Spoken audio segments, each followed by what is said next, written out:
Hey everyone, and welcome back to the channel. Today, we're diving into a situation many of us might have faced, that moment of panic when you realize you might have accidentally sent money to the wrong account. Whether it's a typo or a case of mistaken identity, it's definitely not a good feeling.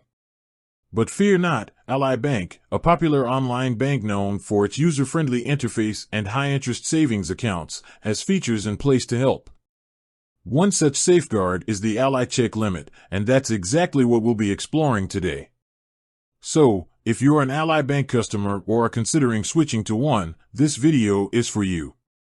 We'll break down what the Ally Check Limit is, how it works, and how it can potentially save you from a financial blunder. Now, before we jump into the nitty-gritty, let's take a quick step back. Why do banks even have these limits in the first place? Think about it.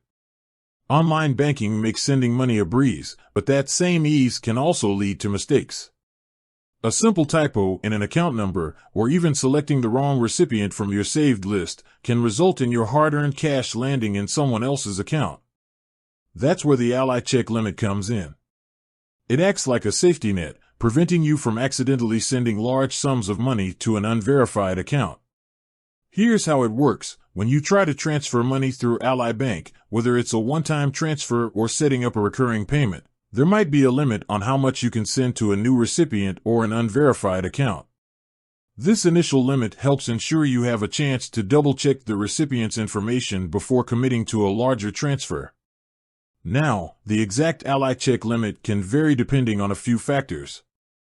These might include your account type, how long you've been an Ally Bank customer, and your overall banking history. For instance, if you're a new Ally Bank customer, the check limit might be lower compared to someone who's been banking with them for years. This makes sense. The bank wants to get to know you and your spending habits before allowing unrestricted transfers. Here's the good news. The Ally Check Limit isn't set in stone. Once you've verified a recipient's account information, the limit typically increases. This verification process usually involves a small test deposit being sent to the recipient's account, followed by them having to confirm the amount. Once that's done, you're good to go. The limit is lifted, and you can send larger sums of money to that recipient without any restrictions. Of course, it's always best to be cautious when transferring money online, regardless of the check limit. Here are some quick tips to remember. Double check, triple check. Make sure the recipient's account number and routing number are absolutely correct before hitting that send button. Take advantage of account verification. If Ally Bank offers the option to verify a recipient's account before sending money, do it. It's an extra layer of security. Know your limits. Be aware of the Ally Check Limit that applies to your account, and if you need to send a larger amount, initiate the verification process beforehand.